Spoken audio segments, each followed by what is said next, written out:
Hey everyone, welcome back to a exciting episode of In the Chute, where Kalen tries to stump the old man into oblivion, It never and I'm happened. still hundreds of right now because I just make stuff up. So, Kalen, what do you got today?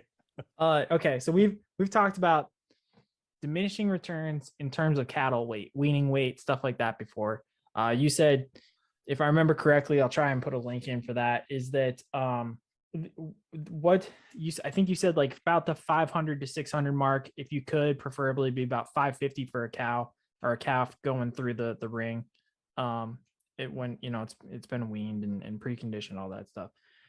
My other question now doesn't pertain to the animal, it instead pertains to the land. So what do you think is the point of diminishing returns for optimal land size? Because sometimes, let's throw Yellowstone out there again. They're supposed to have, sections upon sections upon sections.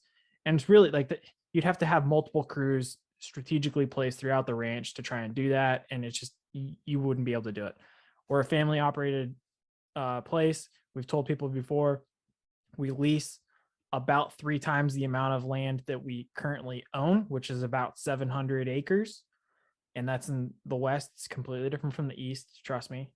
We can talk about that again at a different time. But for us, I would say optimal land size is probably right around where we're at right now with all the land we've got with the lease and everything. But do you have a different opinion of that? Do you think we could go bigger with the size of the operation we have in terms of people and animals, or is there a smaller, like where do you think that point of diminishing returns is in terms of, I don't know, people and workers versus the land or just the operations in general? What's your thoughts?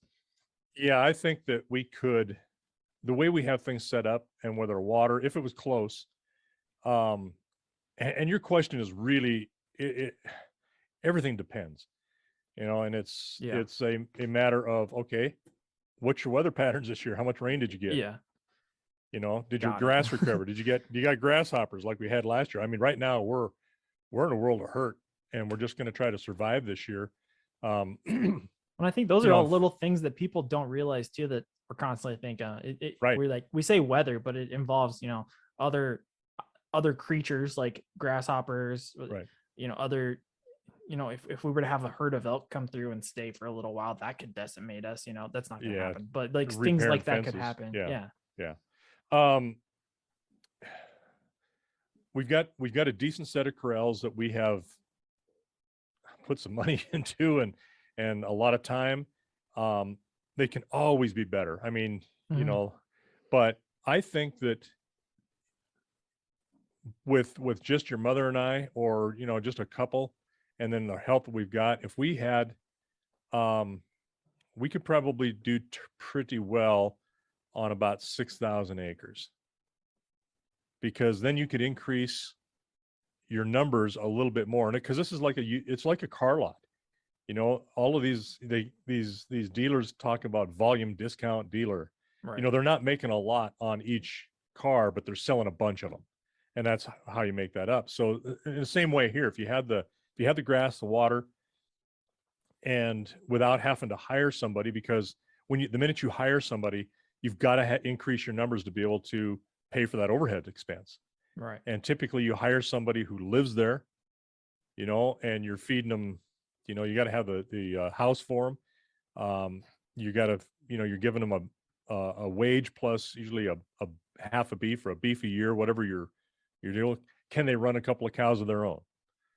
Can they have a couple of their own horses? A lot of people want to be able to do that, and you can't get them to stay if they don't, because they've got nothing to hold them there too, Right. and treating them well. So without having to hire somebody, I think we could probably run 200 pair.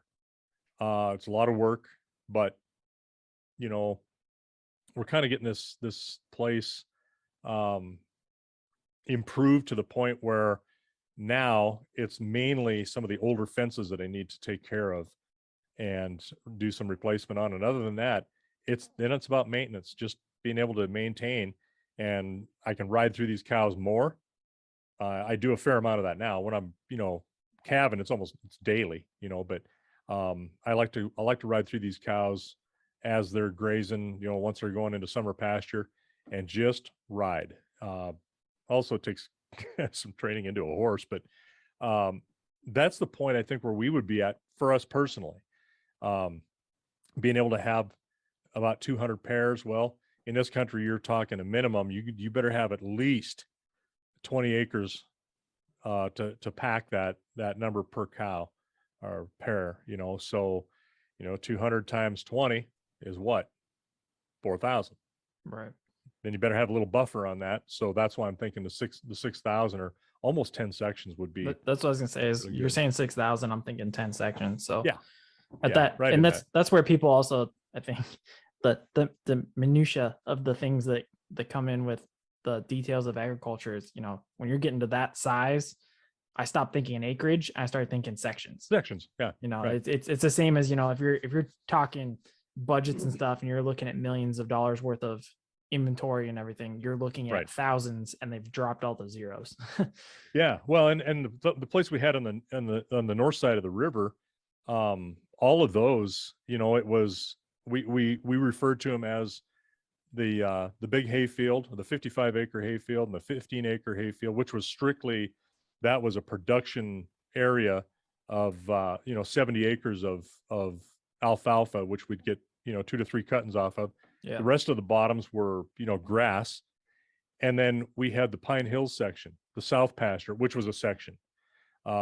We had the V-bar, what we called that, which was several sections.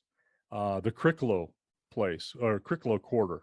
There was a quarter of that section, the Cricklow section, and these are all names, but people that had either had them before, or there's a reason why we called them that. I mean, even with our operation, there's 2 leases that we've got, and we've also got the calving pasture, the well pasture, Yeah. the blank South lease, pasture. the blank lease, that's, the north, named after north the people. 40. Yeah, right. And so, we had a couple of, like the Cricklow quarter and the Fisk quarter, which was the original quarter section that our of the family homestead.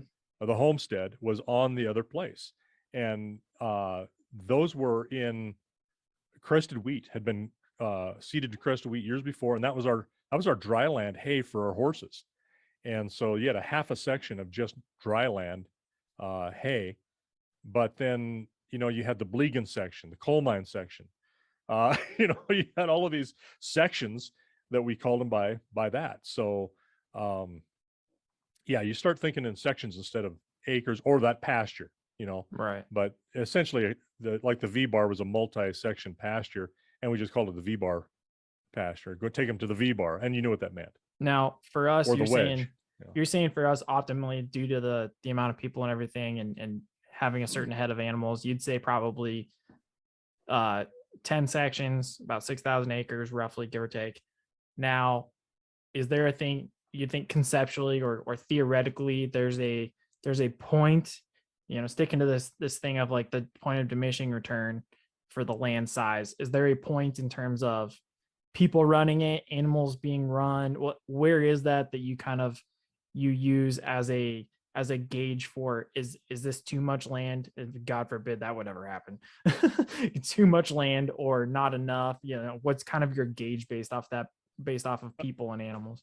Well, if you look at what we've got now, I basically got ran off because the place ain't big enough to support everybody, right? Yeah. It's basically the way it was done was it would support a family, Mm-hmm. Until those kids could get out on their own. And then the work would increase on mom and dad, and the kids were off either in school and then, getting an outside job and a career until someday they could take it over. So you can't go much smaller than what we're going. You could, I guess, of course, if you get these cows to eat and not pay for hay, that'd increase your profits too. But I don't think you'd want to go much smaller than what we are, but we're diversified with the horses too. So we've got that horse income, horse work, which is still a lot of labor. But I don't like to have our horse work done by anybody else because it I just doesn't. I don't trust a lot of people. No. And so having that where we're at up to the maximum of what a family could handle, a couple, you're kind of in there. Because when you have to start hiring help, and it's always nice to have that. But if you hire help to be done, you got to keep them busy for one. Right. I mean, you're paying And them, so you got to get you're something paying out of them, it. Yeah. right? And the other part of that is being able to have them stick around. You got to pay them well enough that they don't have to go anywhere. Can they get in? Can you supply insurance for them? Right. I mean, there's a lot of cost to having a hired help. So that's why it's good to have kids and then a half wit that runs the outfit.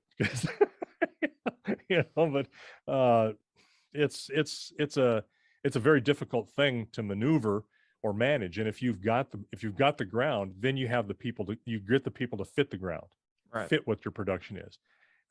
You can't just jump into that and try to ramp that up, because what happens if somebody, you say you've got a lease and somebody sells it and it's not Right. to you? All of a sudden you got to go to your hired man and say, hey, you might want to start looking for help, and it's January. Right. Where are they going to go? You got to think about people too, but there are places that have the land, and so they have to get the people to fit it. Right now we've just got the people, and so we do the best we can with what we've got, right? And the minute you start adding people, you've got to be able to absorb that. I mean, it's a very quick and easy answer to that, but it's really kind of what it is. And that also depends. You have a bad year, bad markets. I mean, I remember one place my grandpa, Yates Allen, was working, and we branded, and all of a sudden we started having calves dying everywhere. I mean, everywhere. We had scores of calves dying, and it was a bad batch of vaccine. That was bad. And so I think he ultimately the owner was compensated for those calves a little bit, but not what the market price would have certainly been. Right. So he had to absorb the cost of, my grandpa working for him. And then he had another hired man, that was basically his mechanic, kept things going, welder, that also fed in the wintertime. Yeah. And he's worth his weight in gold, but he wasn't a cow man by any means, but he would help when when we branded or, preg tested, worm, that kind of stuff. They had to work cattle, than he would in the deal. But I never saw him on a horse. Yeah. And that was a horse place. So. All right. That's optimal land size, point of diminishing return in terms of land instead of animals. I guess it kind of goes with people too. Point of diminishing return with people. So with that, we'll put that conversation to pasture.